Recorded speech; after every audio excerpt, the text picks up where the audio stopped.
The funeral director had warned me that grief could make people see things that weren't there. Hallucinations are common, he'd said gently. You might think you see your loved one in the crowd. But I wasn't hallucinating the blonde woman in the third row wearing my mother's emerald necklace. The Burmese emerald suite, necklace, earrings, and bracelet had been my grandmother's, passed to my mother on her wedding day. Worth $400,000, according to the insurance appraisal. It had vanished from Mom's house 3 weeks ago, along with several other pieces, sometime during her final days in hospice, and now it gleamed against the black dress of a woman I'd never seen before. I gripped the pew in front of me, trying to process what I was seeing. My husband Tom sat beside me, his hand on my back in what should have been a comforting gesture, but I noticed he kept glancing toward the third row. "Who is that?" I whispered. He followed my gaze and went rigid. "I don't know. Probably one of your mom's friends." My mother's friends were all in their 70s and 80s, occupying the front section of the church. This woman couldn't be older than 35, with the kind of blonde that came from a high-end salon and a dress that showed she knew exactly how good she looked in it. She was also wearing my mother's ruby ring. Father Martinez began the service, but I couldn't focus on his words. Every time I glanced back, I caught more details. The diamond tennis bracelet Mom wore every Sunday. The pearl drops that had been her mother's. Piece by piece, the missing collection adorned the stranger like she was a jewelry display. When we stood for the first hymn, she turned slightly, and our eyes met. She didn't look away. Instead, she smiled, a small, knowing smile that made my stomach drop, and touched the emerald necklace deliberately. "I need air," I whispered to Tom, and slipped out the side door. In the courtyard, I pulled out my phone and scrolled to the photos I'd taken for the police report. Every missing piece was accounted for, decorating that woman like trophies. Mrs. Winters. I spun around to find Detective Patricia Morse, the officer handling Mom's theft case. She was in plain clothes, a black pantsuit appropriate for a funeral. "Detective, what are you doing here?" Following up on a tip. Someone called about seeing the stolen jewelry. She studied my face. "Was it you?" "No, I stopped. You can see it too. The woman inside, third row." "Veronica Pearson. Interesting that she'd show up here." Detective Morse pulled out her phone, showing me a driver's license photo. Same blonde, same sharp features. Recognize her? "No. Should I?" "She's been on our radar for a while. Tends to befriend married men with access to valuable items. We've never been able to prove anything." She paused. "Is your husband inside?" "Yes, he's..." The implication hit me like cold water. No, Tom wouldn't. Detective Morse's expression was carefully neutral. "How long was your mother in hospice?" 6 weeks. "And your husband had access to her house?" "We both did. We were checking on it, getting her mail, making sure." I stopped. Tom had volunteered for those tasks, insisted I stay with Mom while he handled the house. I'd been grateful. "Mrs. Winters," the detective said gently, "I need you to go back inside. Act normal." "Can you do that?" "You're going to arrest her?" "She's wearing $400,000 in stolen jewelry to the victim's funeral." "Yes, I'm going to arrest her. But I need to do this carefully. If she's working with someone..." She didn't finish, but she didn't need to. If Tom was involved, they needed him to reveal himself. I walked back into the church on unsteady legs. Tom looked relieved when I slid beside him. "Feeling better?" he whispered. "Yes." I laced my fingers through his, noting how his palm was sweating. The service continued, readings, hymns, memories shared. When my aunt spoke about Mom's generosity, mentioning how she'd always promised her jewelry would stay in the family, I felt Tom's hand twitch. Finally, Father Martinez invited everyone to share their memories. Various friends stood, telling stories of Mom's kindness, her volunteer work, her laughter. Then the blonde woman stood. "I didn't know Mrs. Morrison well," she began, her voice carrying clearly. "But her generosity touched my life. She touched the necklace. Such beautiful gifts through someone who knew I treasure them." The church went silent. My aunts exchanged shocked looks, recognizing the jewelry. Tom's hand became a vice on mine. "That's lovely," Father Martinez said uncertainly. "Would you like to share more about..."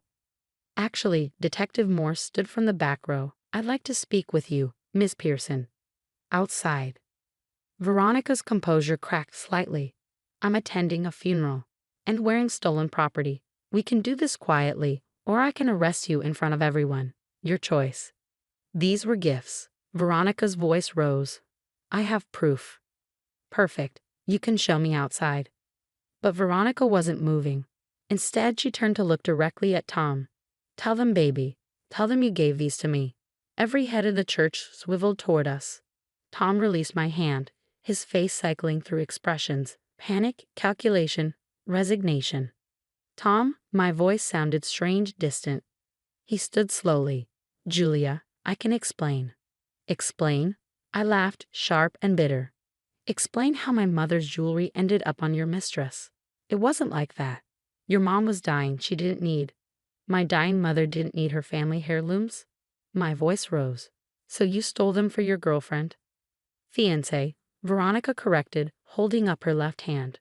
My mother's 3-carat diamond solitaire caught the light from the stained glass windows. The church erupted. My aunts shouted. My cousins stood. Father Martinez tried to restore order. Through it all, Detective Morse moved steadily down the aisle toward Veronica. Mr. Winters, she called to Tom, I'll need to speak with you as well. I didn't steal anything, Tom protested. I had a key. Julia gave me access. To care for the house, not rob it. Your mom was dying. The jewelry was just sitting there. Veronica deserved. My mother wasn't even dead yet. The words ripped from my throat. You were stealing from her while I sat by her bedside. Detective Morse had reached Veronica, who was backing away. Miss Pearson, you're under arrest for receiving stolen property. He gave them to me. He said his wife didn't care about jewelry, that it would be wasted. I never said that, Tom interjected. No. What about the text where you said she was too boring to appreciate nice things? Or when you promised to marry me once you got your share of her mother's estate?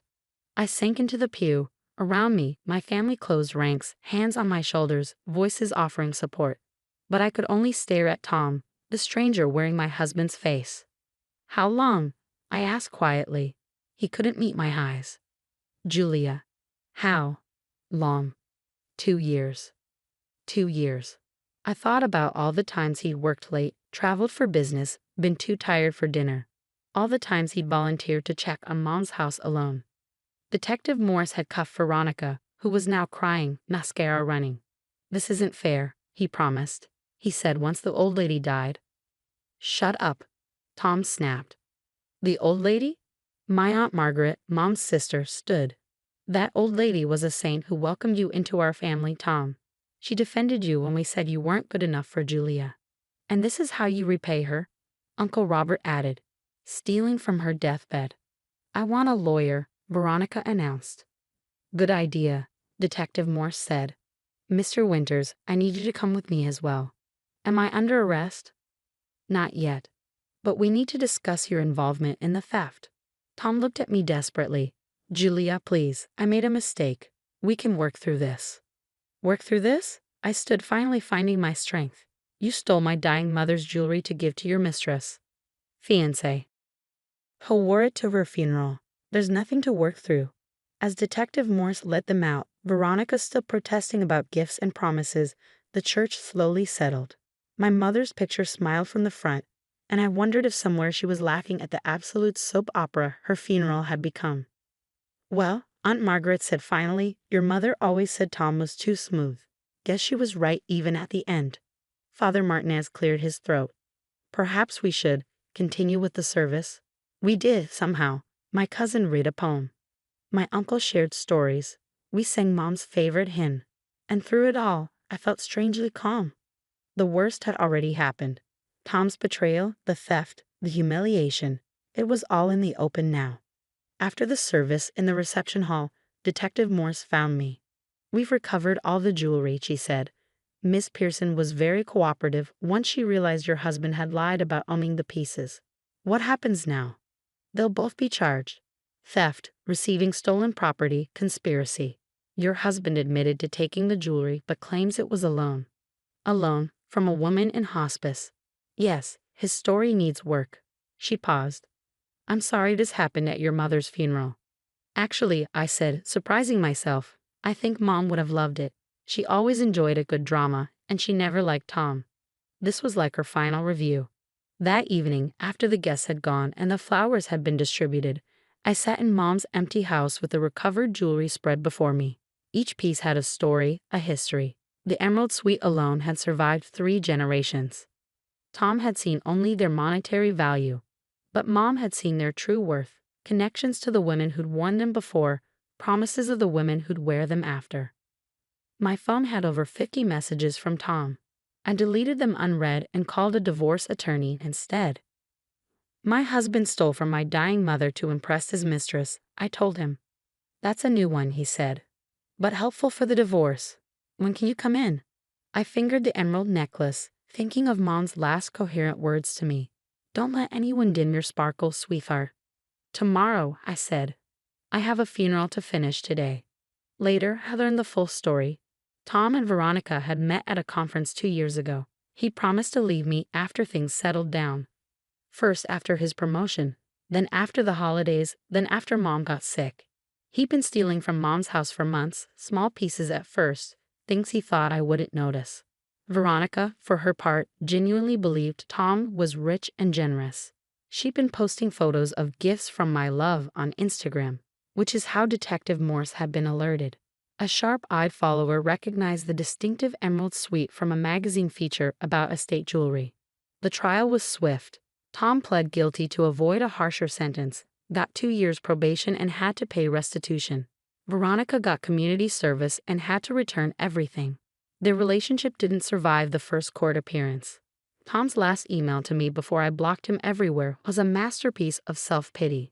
He was the real victim, apparently. Seduced by a younger woman, trapped in a loveless marriage, forced to desperate measures. He actually used the phrase driven to it by circumstances. I wore the emerald suite to the divorce proceedings. The judge, an elderly woman with sharp eyes, noticed immediately. Beautiful jewelry, she commented. Thank you. It was my mother's. My ex-husband tried to give it to his mistress. Did he now? She reviewed the papers with renewed interest. The divorce was finalized in record time. I got everything except Tom's debts from financing Veronica's lifestyle. A year later, I wore the emerald suite again, this time to an exhibition of Mom's art collection, pieces Tom had never known existed because he'd never bothered to really know her. The charity auction raised $50,000 for the hospice that had cared for her. I still have the Instagram posts Veronica made, screenshots Detective Morse had given me for the case. Blessed by my generous man, one caption read under a photo of her wearing Mom's pearls. The comments from her friends, so lucky. He's a keeper. When's the wedding? Aged like milk. Sometimes I wonder if Mom somehow orchestrated the whole thing from beyond. She'd always said Tom would show his true colors eventually, that I just needed to pay attention. She was right, of course. Mothers usually are. I wear her jewelry often now, each piece a reminder that some things can't be stolen, only borrowed. Love, legacy, the bonds between mothers and daughters, those endure beyond death, beyond betrayal, beyond men who see treasure where they should see trust. And sometimes, if you're very lucky, they lead to justice being served at a funeral. With a detective's hand on your shoulder and your mother's jewelry gleaming like evidence in the light of stained glass windows. Mom would have loved that part especially.